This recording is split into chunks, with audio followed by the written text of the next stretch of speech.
Hello and welcome back to the channel. Welcome to another episode of TEW 2020 WWE here, as things keep on rolling towards our first premium live events of the season, the Raw exclusive Vengeance and the NXT and Smackdown co-branded WrestleMania Backlash. 2 weeks down and 2 weeks to go. And so, without further ado, let's just get into it. Of course, kicking off with another episode of Monday Night Raw, which gets underway with the number one contender to the Women's World Championship, Naomi, and her partner, Nia Jax, coming down to the ring. And Naomi says that last week she beat Sasha Banks 1, 2, 3 in the middle of this ring, and Sasha Banks can make excuses, but she did that because Naomi is better than her. Naomi is better than a lot of people in this business. Hell, Naomi's better than everybody in this business, and people haven't wanted to give Naomi her dues or her credit or her flowers for too damn long. And so if the thing Naomi's got to do is beat Sasha Banks, then okay. And then the things that Naomi's got to do is beat Io Shirai and become the Women's World Champion, then okay. She'll do what she has to do to make sure everybody else knows what she knows, and that Naomi is the best wrestler on this planet. When, almost like Beetlejuice, you say her name enough, she'll come out. Io Shirai, the Women's World Champ, makes her way to the ring, congratulates Naomi on beating Sasha Banks and becoming the number one contender to the Women's World title. And she says she hopes that Naomi enjoys being number one contender, because that's all she'll be. Number one contender, number two in the division, because Io Shirai is number one. And at WrestleMania and at Vengeance, it's really simple. Io beats Naomi. And Nia Jax doesn't take too kindly to it, so match set up for later. Io Shirai versus Nia Jax 1-on-1 and 99 for this opening segment here. Yeah, really good promo, all things considered. As then we go backstage for some lovely 24/7 nonsense. We have R-Truth walking around. He's got some merch on. He's not visibly holding his championship. When Akira Tozawa hurriedly wanders around, frantic, obviously finds R-Truth. He says, "Truth, truth, truth, it's back, it's back." And R-Truth's like, "Akira Tozawa, what are you doing here?" And Akira says, "R-Truth, the 24/7 title's back. We have to go find it. We have to go find it." And R-Truth says, 24/7 title? And Akira Tozawa ends up just kind of dragging R-Truth on, saying we have to go find Edris for a 40. Yep, some 24/7 nonsense. We love it. As then, we have our first match of this evening. It is Dolph Ziggler with the Dirty Dogs in his corner. Robert Roode and James Storm taking on Edris and Nafe. Edris and Nafe defeated by Angel Garza, defeated by Damian Priest, looking to, bounce back. I mean, he won the 24/7 title last week, so we're going to continue that championship momentum against Dolph Ziggler. But in the end, Dolph Ziggler, nope. I didn't write it down somehow in my running order I have to keep track of things, but it's actually Jericho next. Interviewed by Caleb Braxton, and he just reinsists and reinstates that Chris Jericho is the greatest of all time, the greatest wrestler, the greatest superstar, the greatest sports entertainer, whatever you want. Chris Jericho is the GOAT. Chris Jericho is also, one thing you have to say, is the greatest Intercontinental Champion of all time, and he's ready to cement that fact by getting his hands on it once again and not letting it go. And so Montez Ford, he hopes he enjoys that title, because come Vengeance, Chris Jericho gets his championship back for a 68. Not the best, but I think that's partly because the crowd cooled down a bit on the R-Truth and Akira thing. Before next off, as I said earlier, Dolph Ziggler versus Edris and Nafe in the end. Dolph Ziggler picking up the win with a zigzag for a 40. Yeah, not the best. 23 Edris. He's getting better. His pop's going up. So, 63 Dolph. Doing okay. Cooled the crowd a bit more. After the match, the Dirty Dogs beating down on Edris and Nafe. When out rushes Angel Garza to try and to make the save here to stop him. Trying to fight them off. Tackling Dolph to the floor and pounding him. Taking out Roode and Storm as well. But in the end, the 3-on-1 numbers game, the Dirty Dogs start to overpower Angel Garza a bit, start to wear him down, take him out of it for an 82. When out rushes Randy Orton's Raw's newest superstar, Randy Orton, not seen since WrestleMania, where he lost in the NXT title match against Chad Gable. He's been on NXT since last July, where he made the save for John Cena originally at Crown Jewel.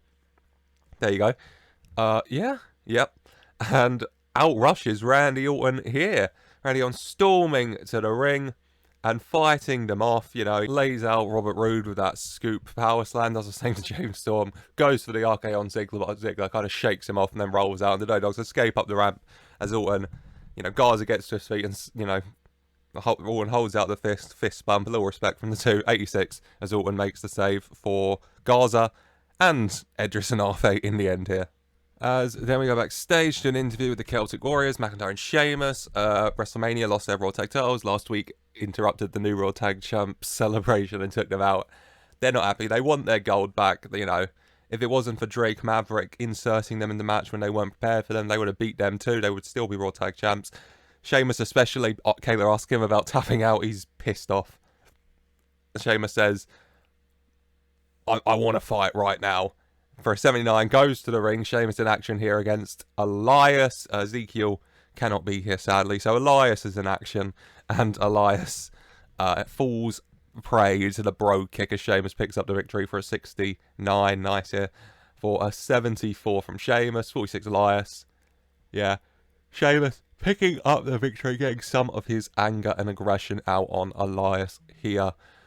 As then we go backstage, Kayla Braxton, busy night with her, interviewing Tommaso Ciampa about Damian Priest, the emergence of him wanting a hardcore title opportunity quite clearly. And Tommaso Ciampa says, if Damian Priest wants a fight, then he's got one. The Arch of Infamy versus the Blackheart Hardcore Championship. If Damian Priest thinks he can go, then okay, but I am not Karrion Kross. I am not the Fiend. I am not the Demon. I'm Tommaso Ciampa. And I will take him to hell and back. And I will stay hardcore champion. For 76, good promo. I mean, Tommaso Ciampa really got on the mic, so it's not that surprising, really, is it? As then after that, we go to the ring for a match between the fabulous Frederick Fairchild taking on Lince Dorado.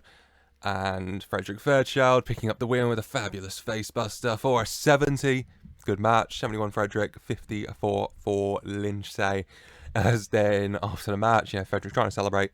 Miz comes out, not impressed, and says to Frederick he'll show him how it's really done for an 82. So the Miz in action next up against Lince's Lucha House Party comrade Gran Metalik. And the Miz picks up the win with a skull-crushing finale for a 77. Another good match. 78 Miz, 62 Gran Metalik. Yeah, I hear this.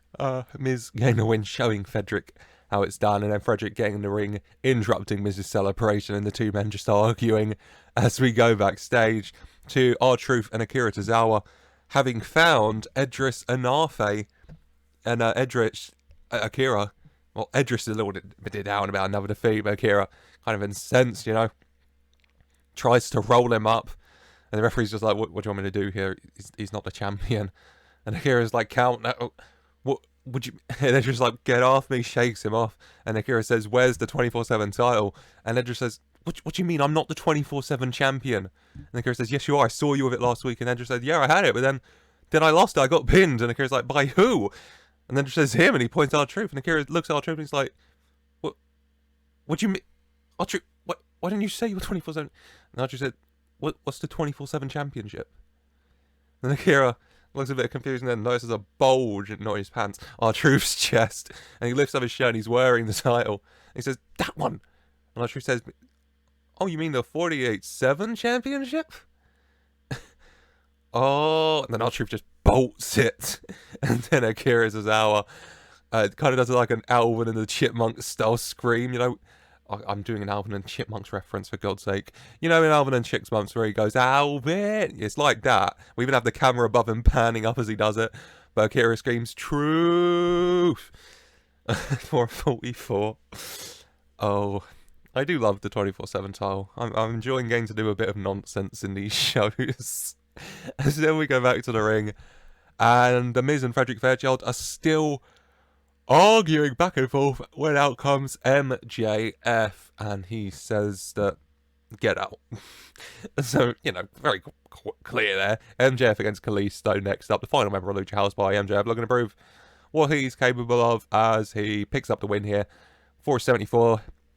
Full sting Kalisto to submit. Kalisto going for some aerial acrobatics, but MJF catching him in the air, locking him in the salt of the earth and getting the victory. 70 Kalisto, 64 MJF.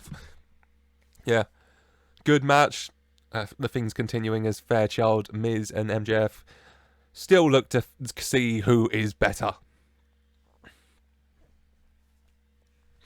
As then it's a little promo time from Portela Muerte, whose last appearance was October, beating Charlotte in a buried alive match at Halloween Havoc before returning last week and laying out Sasha Banks after her main event defeat.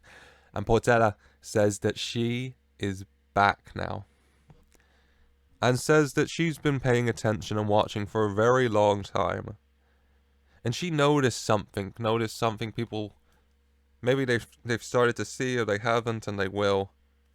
And it's time to talk about them. Talk about the eponymous 4 horsewomen of the WWE.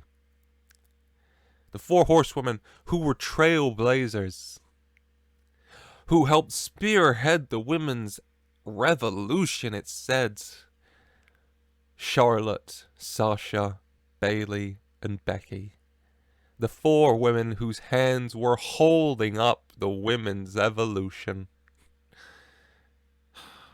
What are they doing now? Well, those hands that were holding up the women's evolution are now wrapped around its throat, slowly killing it and choking it out. Sasha, Bayley, Charlotte, Sasha, Bayley, and Becky. Charlotte was first, the most overhyped and overrated of them all. Shoved down our throats so endlessly, and then forced to choke as I buried her alive. And now Sasha, now it's your turn.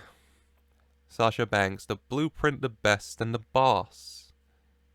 Not. You see, Sasha, if you can still walk, and if you're not too afraid, then I'll be waiting for you at Vengeance. And this time, Sasha, it won't be your little girl gang's hands choking out the women's evolution, no. It will be the hands of Portela Muerte, the bringer of death, choking you out as I take my next victim. For a 76, good promo from Portela. Eyes very clearly set on the institutional values of the 4 horsewoman, and more specifically Sasha Banks right now. As it's time for the main event of this evening, as advertised earlier, it's Io Shirai, the Women's World Champion, taking on Nia Jax. She'll be taking on Naomi for the Women's World title at WrestleMania at Vengeance, and she's looking to beat Naomi's partner here tonight. And in the end, Io Shirai does come out on top with the moonsault. 70, disappointing. I mean, it's an 89 from Io and a 65 from Nia. I mean, if you average that out, then it's a 77, but Nia Jax can't sell for expletive here, and psychology as well. Disappointing. Io Shirai gets the win in the end. Not the best main event. Hopefully it won't impact the overall rating of the show too much, as Io Shirai stands tall over Nia Jax, and Naomi, all she can do is watch on before final segments of the night to hopefully lift up our rating a bit. Adam Cole comes out. It's all about that boom. Adam Cole makes his way to the ring, ready to talk about WrestleMania, ready to talk about Kyle O'Reilly. And Adam says at WrestleMania, Kyle O'Reilly got lucky. He got lucky. Because if he wasn't so tired from the beating I gave him, he never would have fallen under the last shot. And never got that ankle lock in. None of it. No. He got lucky. That's all it was.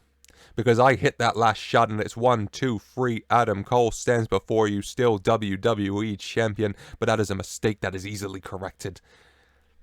No, and I'm sorry. I'd say I'm sorry, Bobby, but you've picked your side and you've picked the wrong side. You picked the losing side, so I am not for costing you your WWE title match.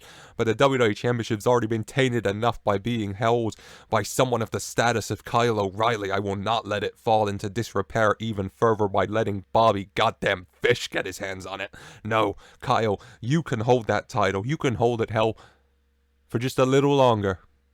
Just under 2 weeks. Till Vengeance.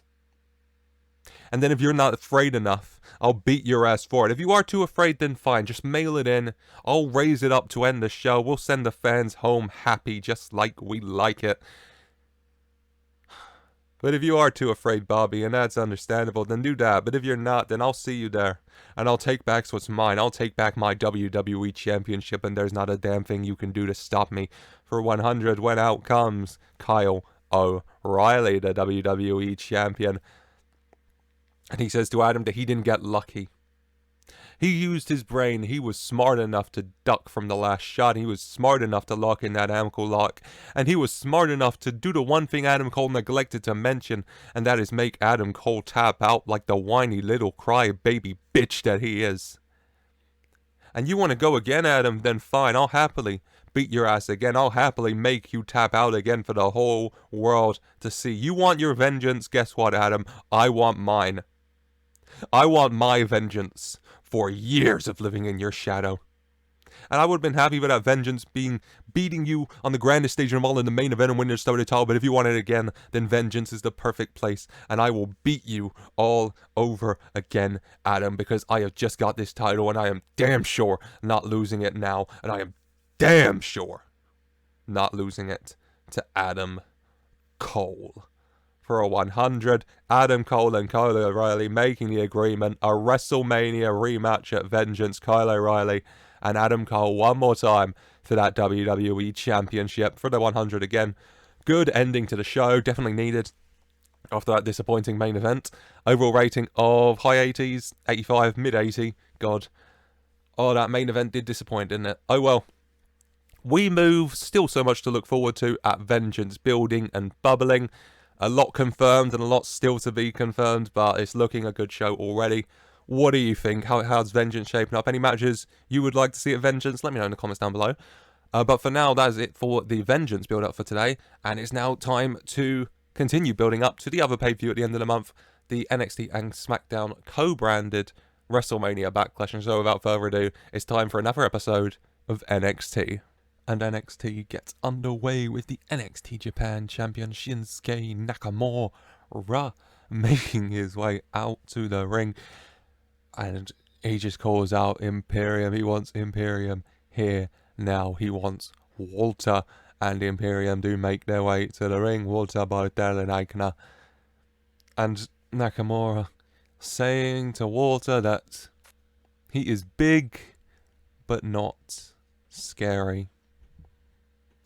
And Walter saying that the mat is sacred, and yet people like Nakamura treat it like a dance floor instead of a wrestling mat. And Nakamura's had enough in the end, just saying that enough talk. And then he big kick to Bartel, going for Aikner, going for Walter. Big kick to Walter, going for Aikner, going for Bartel.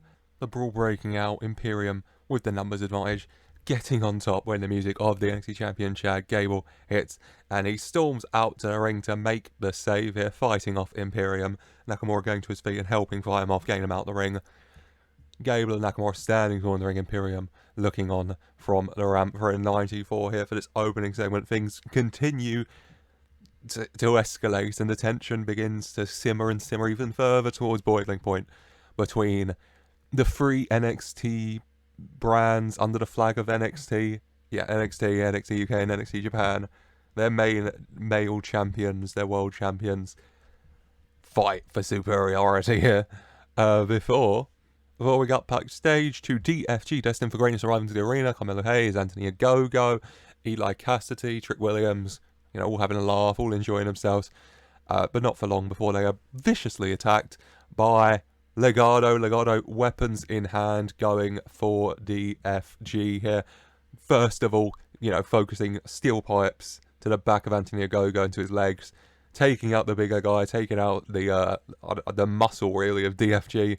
Brawl breaking out, Legado taking out DFG and standing tall here for a 76. An action-packed start to things on NXT. Before we go to a match, another fast-paced action thing, a match between Kalisto and Trey Griffin. Busy week for Kalisto, taking on the Cruiserweight Champion Trey Griffin here. Cedric and Ricochet have shown what they can do in recent weeks. Trey Griffin wanting to do the same and coming out on top with the Meteora for a 73. Good match. Griffin gets the win. 67 Kalisto, 68 Griffin. Happy with this. Trey Griffin coming out on top as then after the match getting a mic and saying that Cedric Alexander, Ricochet, I'm ready for you. I'm ready for anyone that wants to step up to the Cruiserweight Champion because I run this division now. I was sitting back and waiting in the shadow of Andrade and I beat him. And so I ain't letting anyone step over me and take what's mine because this Cruiserweight Championship is Trey Griffin property and I ain't losing it for a 78. Trey Griffin ready for Cedric Alexander, ready for Ricochet, ready for anyone who wants to step up to him in the future as well. Before we go backstage to Kayla Braxton interviewing the NXT Champion Chad Gable and the NXT Japan Champion Shinsuke Nakamura. And Nakamura and Gable already, Gable says that they've spoke to management. Tonight in the main event, it will be Gable and Nakamura taking on Imperium's Eichner and Bartel. Big time match, and Gable says him and Nakamura, they might not have the years of tag experience of Eichner and Bartel, but they've got the championship pedigree. They both know how good the other is. They both have an understanding, and most importantly, they both really want to kick Imperium's asses. And then Kayla asking Chad a specific question, wanting his thoughts on Randy Orton debuting on Raw this week. And Gable saying that he wishes the best for Randy, who knew it was coming. You know, him and Randy have been talking. Obviously, not on the same brand. Randy can't train Gable at the moment, but Chad says that, you know, he's champion now. It's time for him to stand on his own 2 feet. He wishes Randy the best of luck. He knows Randy, anywhere he goes, he'll dominate. And so, you know, he says he's sure that their paths will cross again someday. Wishes him the best of luck till then for a 97. Good promo. You know, Gable and Nakamura ready for that main event.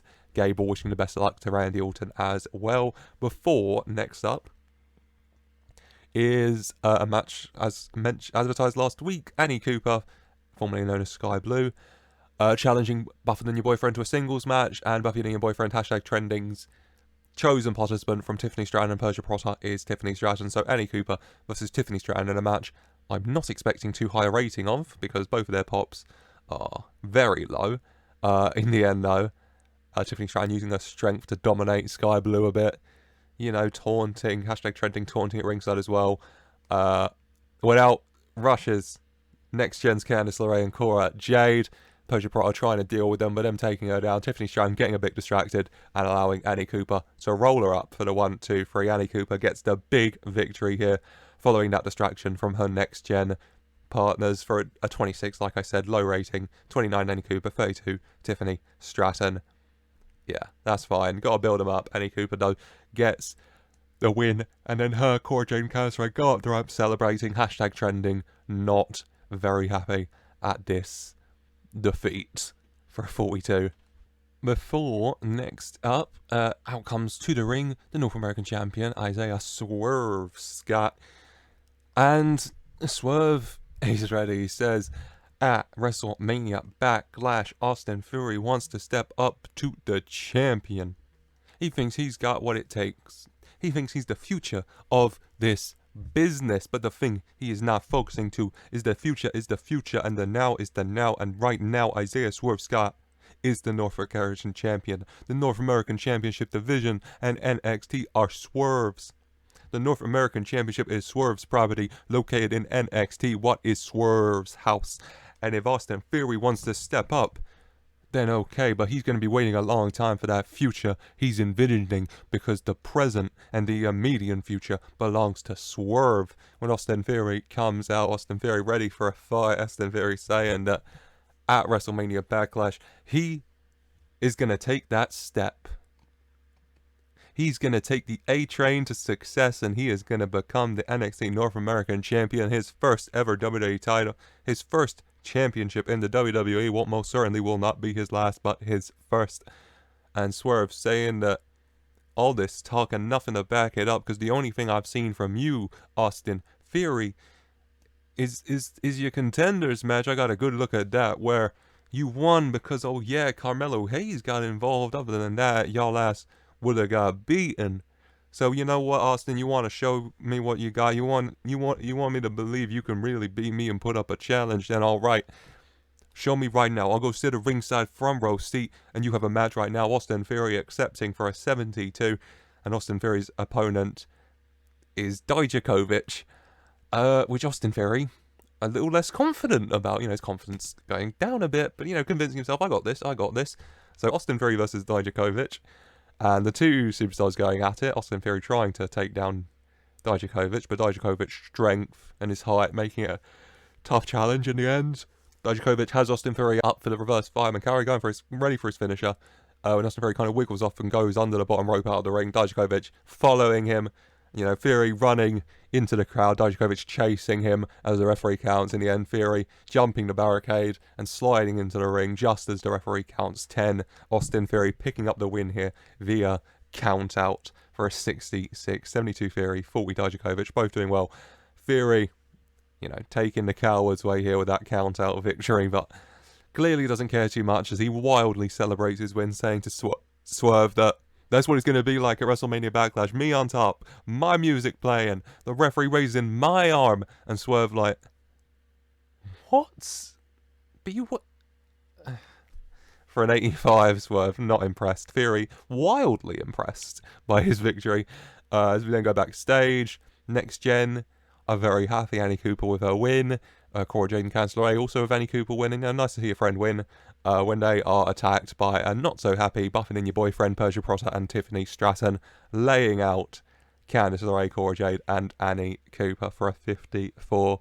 Buffing in Your Boyfriend very clearly not impressed with Next Gen's getting one over on them, with Annie Cooper getting the pin on Tiffany Stratton, clearly not happy. As then we stay backstage for Kayla Braxton. Again, we love Kayla Braxton. I'll never stop using her. She's amazing. Interviewing Austin Theory. Austin Theory is hyped up. Okay, it looks like he's done a con. He's snorted something. He's high on it. Austin Theory very happy. Preparing. He said that win was incredible. I beat the giant Dijakovic in a David versus Goliath battle. David won, and David is gonna go to WrestleMania Backlash and win that NXT North American Championship, my first ever championship in this company. It's Austin Theory's time. The future is now. Woo! Yeah! Austin Theory, very happy for the 79 on the promo here. As then we cut to storming to the ring, Carmelo Hayes, a little bit bandaged up from the attack earlier, and he says, cut the music. Legado, get your asses out here. Legado coming down to the ramp, but Carmelo Hayes wanting a match with Andrade. He says, Andrade, you want me? You got me right here, right now. I don't care. If you hurt me, I'll hurt you too right here, and I'll kick your ass. And in the end, Santos Escobar saying, no. I'll deal with him. So for a 74. And next up, Carmelo Hayes versus Santos Escobar. And in the end, Carmelo Hayes does pick up the victory via disqualification as Legado attack him, laying him out. It looked like Carmelo Hayes might have done it. He climbed to the top rope, ready for his finisher, and then up jumped Humberto Carrillo to push him off the top rope. And then Carrillo, Escobar, and Andrade all coming in to beat down on Carmelo Hayes for a 73. The match, 67 Santos Escobar, 62 Carmelo Hayes. Happy with this.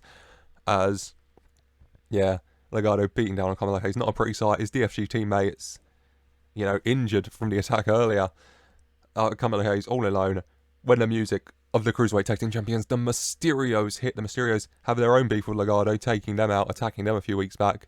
Mysterios storm down to the ring and help Carmelo Hayes with the fight back.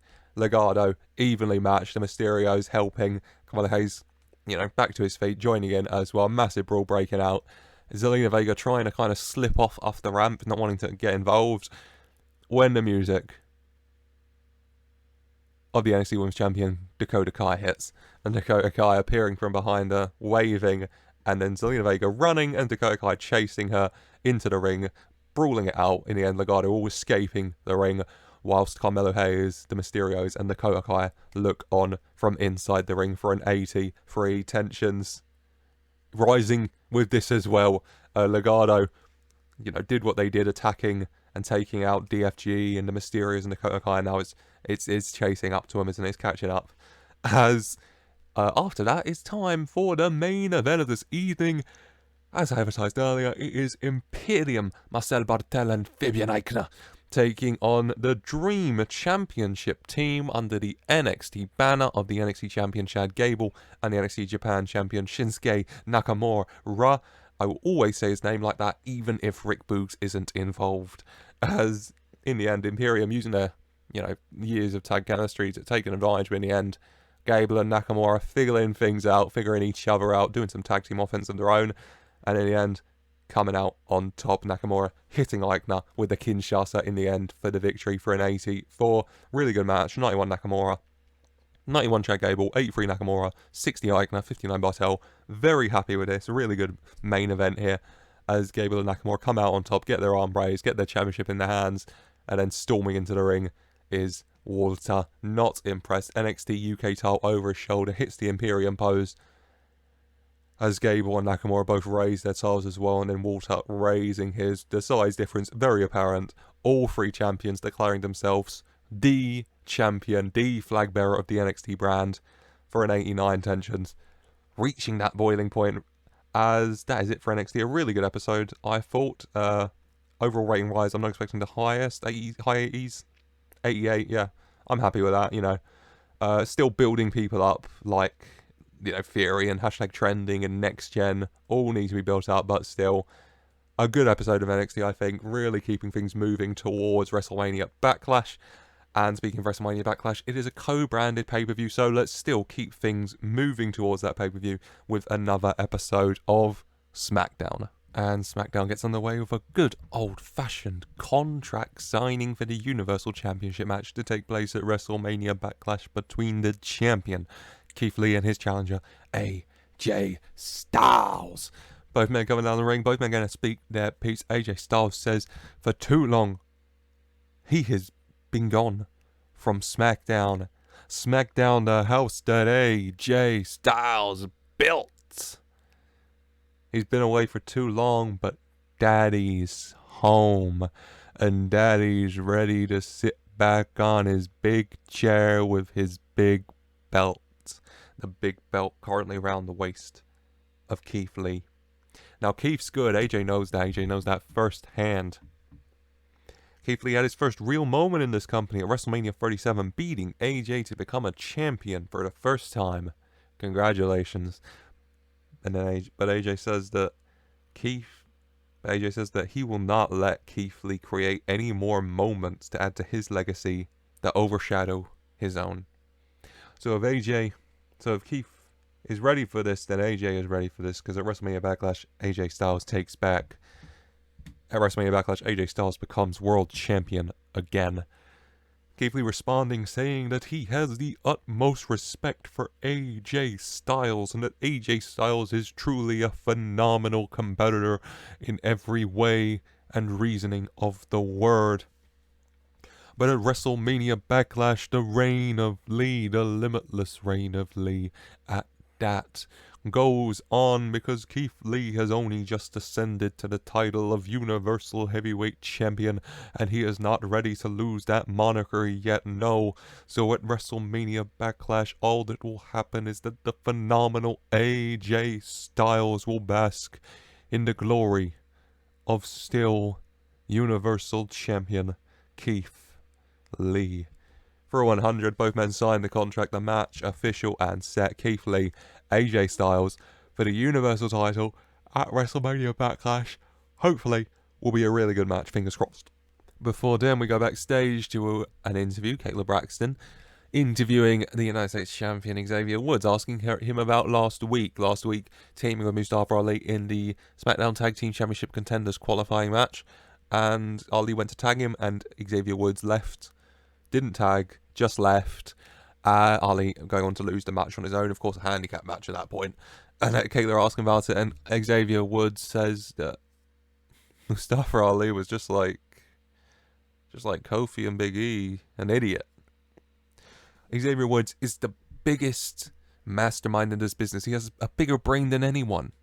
He used Mustafa Ali to help get his revenge on Big E and Kofi Kingston, but now he's done that.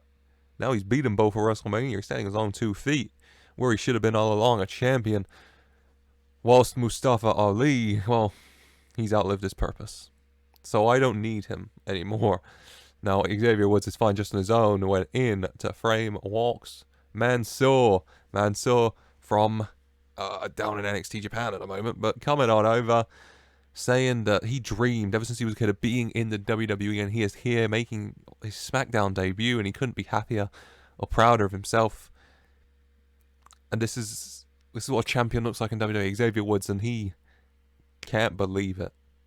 That a liar and a coward like Xavier Woods could be a champion in here makes his dream of being a WWE superstar feel so lifeless. And Woods kind of laughing to himself and saying, you know what, kid? Tonight, your dream can really come true, because tonight you get a United States Championship match on SmackDown in your debut. And I'm ready to crush your dream and take you out tonight. For 100, later on, Xavier Woods and Mansoor go head-to-head for that United States Championship. For next up, as mentioned just in that segment, it's time for the SmackDown Tag Team Championship Contenders match. Breezango taking on the Usos. The winners will face Bronson Reed and Samoa Joe at WrestleMania Backlash for the championships. And in the end, after a long and brutal matchup, Fandango going at it with Jey Uso in the ring. And Fandango, he's feeling it. He's feeling the momentum. So is Tyler Breeze. The referee, a bit distracted as Jimmy tries to get into the ring. When out of nowhere runs in Wesley Blake and Steve Cutler, the Forgotten Sons, and they take Tyler Breeze off the apron, they grab him, and they run him into the steel steps before running away. Fandango distracted, and the distraction allows Jey Uso to hit a super kick onto Fandango. They hit the Samoan Splash, and they get the victory. The contenders to the SmackDown Tag titles are the Usos, 78 for the match, good match, 82 Jey, 79 Jimmy, 68 Tyler Breeze, 60 Fandango. Happy with that. Usos are the contenders. Breezango cost in the end by that distraction from the Forgotten Sons. As after the match, the Usos get their arm raised, and just like last week, into the ring storms Solo Sikoa, who lifts Fandango up and plants him with a Samoan drop. The Bloodline's new enforcer getting a pound of flesh, just like last week, for a 95. Really good post-match segment as well. Very good start to the show, as it's time for a segment that definitely brings things down a bit. Just another promo. No, it's the match. My mistake. It's the US title match. Xavier always comes out on top, of course, retaining the US title over Mansoor. Hitting with a Shining Wizard for the win. Mansoor giving a good fight here, getting a 41 in ring performance, 76 Woods as well, 75 in the match. Mansoor giving it a good shot, but in the end, Xavier was the experience, the intelligence, the in-ring ability, comes out on top and retains the US title. For it is time for that promo that I said will probably bring things down a bit. At 26, just another promo from Joe Gacy talking about his quest for peace. All he's ever wanted was peace. But now he's realized the only way to achieve peace is through control. For a 26, Joe Gacy's ominous messages continue. As there we go backstage to the Bloodlines locker room. No, we don't. I have the order right here. I just keep missing stuff. A matchup between Apollo Crews and Leon Ruff. I apologise. I'm trying to pay attention to it. Oh, I keep skipping over things, sadly. Apollo Crews defeats Leon Ruff with the spin-out powerbomb for a 72, yeah. So, just a match for Apollo Crews here. 75 Crews, 41 Ruff. Happy with this. Good match. As now it's time for that promo in the Bloodlines locker room. Roman Reigns, Titus, Jimmy, and Jey. And Roman Reigns says, well done to Solo Sikoa. Taking out Fandango like that after the match. Showing everyone around here that the Bloodlines aren't talking. And Jimmy and Jey kind of like, what about us, Roman? What about us, cuz? And Roman says, what about you? And he say, I'm going to say, well done to us. We're number one contenders to the SmackDown Tag titles. And Roman says, well done. For what? Well done for not being the champions? Well done for losing the Smackdown tag titles to Bronson Reed and Samoa Joe at WrestleMania? Well done for embarrassing our bloodline? Well done for embarrassing me, your tribal chief? No. See, you get those titles back that you should never have lost, and maybe then you'll get your well done from me. But just be aware that if you don't, y'all gonna face the consequences. For 98, very clear message from Roman. The Usos win those SmackDown tag titles back, bring them back to the bloodline, or there will be consequences for their actions. Before then, we go backstage. We stay backstage, really. And we go to Kayla Braxton interviewing Apollo Crews. And she just asks him about a few weeks back, where LA Knight turned on Thaddeus Bullard, and him, Torres, Mormon, and Grimes attacked him, and Apollo Crews did nothing. He just left. Kayla asking about it, and Apollo Crews just kind of thinks for a minute before looking at Kayla, angry, and then he just walks away without saying a word for 77. Yeah, I forgot that was LA Knight, wasn't it? He's in my head. LA Knight's segment coming up. Not immediately, though, because next up we have the number one contenders match to the $1 Million Championship. It is Deonna Purrazzo taking on Liv Morgan. Liv Morgan getting the better over Purrazzo's little posse recently, and looking to earn a shot at the $1 Million title now as well, taking on Deonna, the former champion, looking for a rematch with Bianca Belair at WrestleMania Backlash. And in the end, Deonna's little posse getting involved. Bianca storming out to try and help. But in the end, it all provides a bit of a distraction, and Deonna Purrazzo hits Liv Morgan in the back of the head, locks in a Fujiwara armbar, and picks up the win for a 74. Good match. 66 Deonna, 63 Liv. Happy with this. Deonna comes out on top and earns her rematch with Bianca Belair at WrestleMania Backlash. After match, Deonna and her group celebrating, whilst Bianca checks up on Liv Morgan in the ring for an 81. Yeah, good match, good post-match. Deonna versus Bianca Belair set for WrestleMania Backlash. Before it is time for the segment we've all been waiting for. Titus O'Neil, this is your life. And LA Knight says, let me talk to you. Let me talk to you about a man named Titus O'Neil. A man who was not good enough to start for his college football team. I mean, 4 years and only 3 starts. Now, does that sound like championship material to you? A man who was not good enough to be student body president. A man not good enough to lead. It makes you think what the hell anyone was ever doing following him.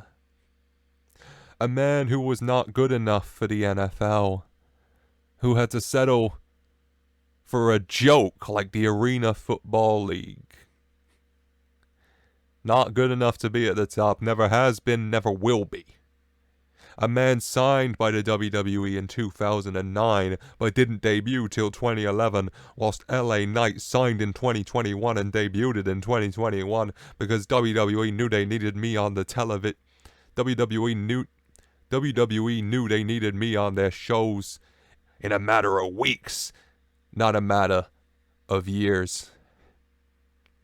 But no, debuted in 2011 and won his first championship in 2015. 4 years later, I promise you, Titus, it won't take LA Knight 4 years to become a champion. It won't even take me 1. Because by this time, at the end of the year, I will have a championship round my waist because I'm just that damn good. Yeah. And still, Titus, the title you won in 2015, a tag title. A title you were carried to by Darren Young. So does it really mean a damn thing? No. So you debuted in 2011, and then you don't win your first championship till 2019. Congratulations in order, but that championship was the 24/7 championship. A joke. So no, that doesn't count either. So we go again. You debuted in 2011.